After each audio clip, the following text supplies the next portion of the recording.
Hello.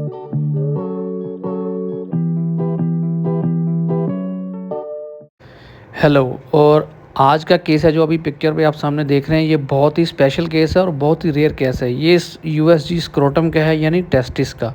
तो इसमें picture में जो आप देख रहे हैं, इसका जो डायग्नोस है वो है tubular ectasia of rete testis. इसको हम लोग रिटी टेस्टिस जो आज आपको पूरा केस समझाएंगे। ये जो पिक्चर्स आप अल्ट्रासाउंड की इमेजेस की स्क्रीन पे देख रहे हैं, इसकी फाइंडिंग्स के बारे में बात करेंगे, कॉजेज़ के बारे में बात करेंगे और ट्रीटमेंट के बारे में बात करेंगे। और सबसे पहले मैं आपको बताऊं कि हमारे जितने भी लोग ये वीडियोस देखते हैं, उनके सजेशंस मैं नोट करता रहता हूं। एक बहुत ही अच्छा सजेशन जो मुझे मिला कि वीडियो को डिटेल में समझाया जाए, फिर उसका लास्ट में डायग्नोस कैसे इंप्रेशन है वो भी बताया जाए।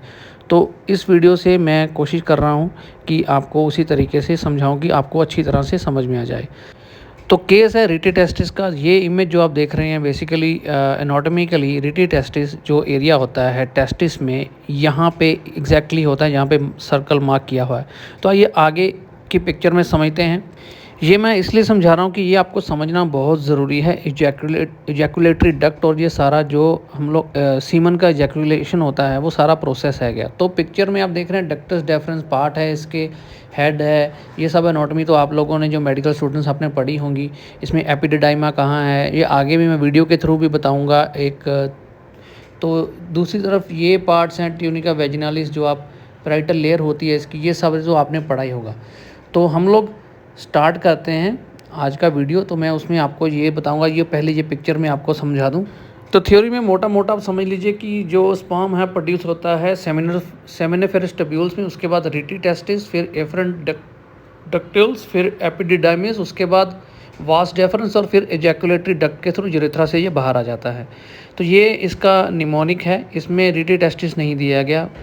वो एक डिटेल्ड एनाटॉमी है जब हम लोग डिटेल पढ़ते हैं। तो आइए जो वीडियो के थ्रू 3D एनिमेशन के थ्रू मैं आपको समझाता हूँ ये पूरा इजैकुलेशन, जो स्पर्म का इजैकुलेशन होता है वो सारा प्रोसेस है क्या।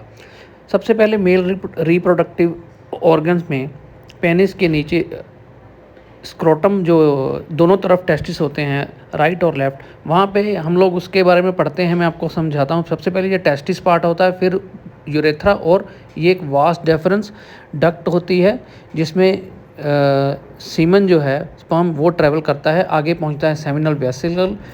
तो सेमिनल वेसिकल से ये आगे ट्रैवल करता है फॉरवर्ड पेनिस में, यूरेथ्रा में, तो वहाँ से बाहर आ जाता है। तो स्टार्टिंग में होता क्या है, टेस्टिस के अंदर सेमिनिफेरस जो ट्यूब्यूल होती हैं, वहाँ पे ये स्पर्म जो है वहाँ पे प्रोड्यूस होता है। और स्क्रीन पे जो मैंने अभी आपको पार्ट दिखा रहा हूँ, ये है एपिडिडाइमा। यहाँ पे जब मैच्योर हो जाता है स्पर्म, तो यहाँ पे स्टोर हो जाता है। तो ये सारा डिस्चार्ज होने का प्रोसेस जब स्टार्ट कैसे होता है, जब जो पेनिस होता है जब वो ब्लड से भर जाता है। वो ब्लड से भरता कैसे है, बेसिकली जब भी हम कोई अपने माइंड में एरोटिक थॉट लेकर आते हैं, या हम लोग सेक्स के बारे में सोचते हैं, या हम लोग उसको कॉन्टीन्यूसली स्टिमुलेट करते हैं अपने हाथ से मैस्टरबेट के ड्यूरिंग, तो वो ब्लड से भर जाता है। और फाइनली एक लेवल आता है जब ये वहाँ से बाहर आ जाता है बॉडी से। तो आइए जानते हैं इसकी पूरी जर्नी, ये पूरा पाथवे। सबसे पहले ये जो मैच्योर स्पर्म स्टोर था एपिडिडाइमा में, वहाँ से निकल के ये पहुँचता है सेमिनल वेसिकल में, एम्पुला में, जहाँ पे सेमिनल वेसिकल होती है।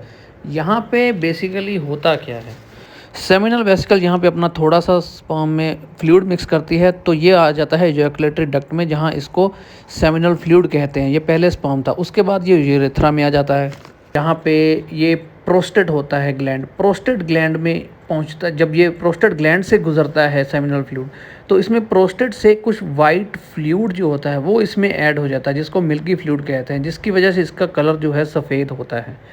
तो फाइनली जब ये इतनी पीक लेवल पे पहुंच जाता है, जो लेवल ऑफ एक्साइटमेंट, उसके बाद ये वहाँ पे इजैकुलेटरी डक्ट के थ्रू वहाँ से बाहर आता है और पेनिस के थ्रू बॉडी से बाहर निकल जाता है। तो ये तो है सारा प्रोसेस जो मैंने आपको समझाया। वो मैंने इसलिए समझाया क्योंकि आज का केस जो है हम लोग tubular ectasia of rete testis, वो ये उसके लिए हमें ये पाथवे समझना बहुत ज़रूरी था। और एनाटॉमी जो है इसकी रिटे टेस्टिस की, वो मैं अभी आपको बताऊंगा कि बेसिकली वो केस में रिटे टेस्टिस की जो ट्यूबुलर एक्टाजिया है वो इसके साथ इस केस में कैसे उसमें क्या प्रॉब्लम है पेशेंट में, वो चीज़ समझने के लिए ये सारा जो प्रोसेस अभी समझाया है ये समझना बहुत ज़रूरी था। तो आइए आज का केस स्टार्ट करते हैं। इससे पहले कि अल्ट्रासाउंड फाइंडिंग मैं आपको दिखाऊं तो सबसे पहले आपको थोड़ा सा बता दूं इसमें एनाटॉमी रिटे टेस्टिस का जो ट्यूबुलर एक्टाजिया केस है उसमें उसकी एनाटॉमी जान लेते हैं। तो रेड एरो वाला पार्ट ये है रिटी टेस्टिस, ऊपर है एफरेंट ट्यूब्यूल्स जो डक्ट, उसके बाद है एपिडिडाइमा। तो एग्जैक्टली यहीं से शुरू होती है हमारे आज का केस जो tubular ectasia of rete testis है उसका कॉज। जी हाँ, ये जो अभी आपने पाथवे देखा इफरेंट जो डक्ट्स हैं इसमें बेसिकली होता क्या है, ऑब्स्ट्रक्शन हो जाती है जो आगे कनेक्ट करती है हेड ऑफ एपिडिडाइमा को, वहाँ से कुछ ऑब्स्ट्रक्शन हो जाती है जिसकी वजह से आगे रिटी टेस्टिस में प्रॉब्लम हो जाती है। तो उसकी अल्ट्रासाउंड फाइंडिंग क्या होती है वो मैं आपको बताता हूँ। तो चलिए शुरू करते हैं। तो अल्ट्रासाउंड में फाइंडिंग जो रहती है आपको ऐसे फ्लूइड फिल्ड मल्टी लोब्यूलेटेड सिस्ट जो है वो दिखाई दे सकती हैं, या ये नहीं भी हो सकती हैं। तो लेकिन जो बेसिक फाइंडिंग्स है इस केस की जो अभी हम लोग लेफ़्ट स्क्रोट टेस्टिस में देख रहे हैं, अब उसकी जो फाइंडिंग्स रहती है उसमें होता क्या है कि एक टिपिकल सोनोग्राफी का अपीयरेंस होता है इसका। क्लस्टर ऑफ स्मॉल एनुकेक स्ट्रक्चर जो आप स्क्रीन पे देख रहे हैं ये टेस्टिकुलर मीडियस्टेनम में, ये यहाँ पे ऐसे मल्टीपल ट्यूबुलर जो स्ट्रक्चर्स हैं ऐसे वहाँ पे बन जाते हैं रिटे टेस्टिस एरिया में।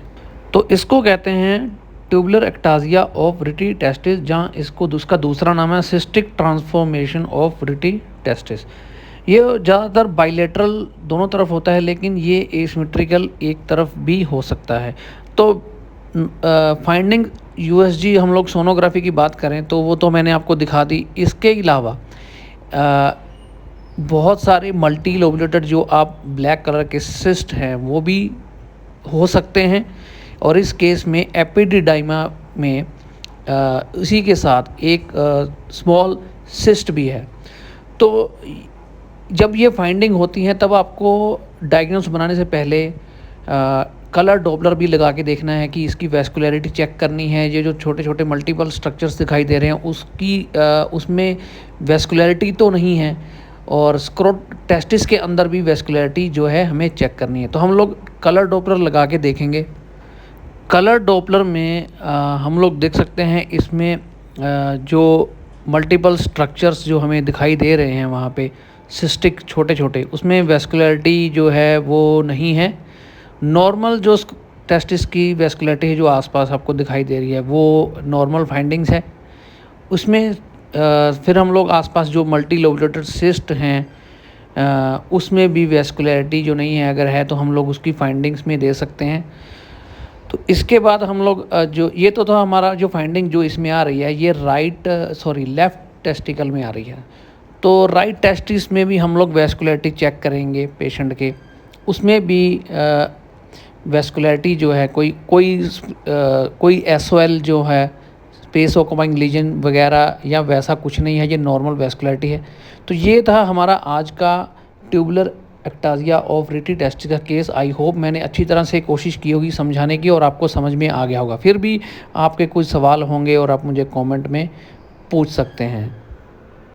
कॉज मैं आपको इसका पहले बता चुका हूँ। ट्रीटमेंट में इसमें क्या कुछ नहीं करना होता, रिक्वायर्ड नहीं होता जनरली, लेकिन अगर मल्टीपल सिस्ट हैं, हाइड्रोसील है या पेशेंट में सिम्टम्स आ रहे हैं तो इसका सर्जिकली ट्रीटमेंट ही होता है।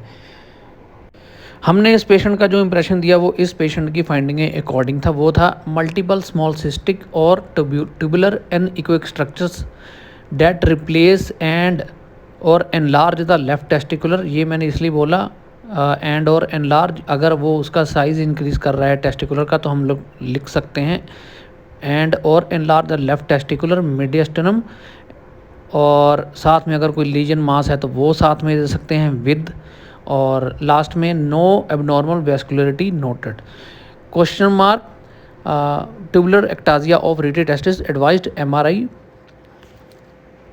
ऐसे और भी केसेस देखने के लिए हमारे चैनल को सब्सक्राइब कीजिए।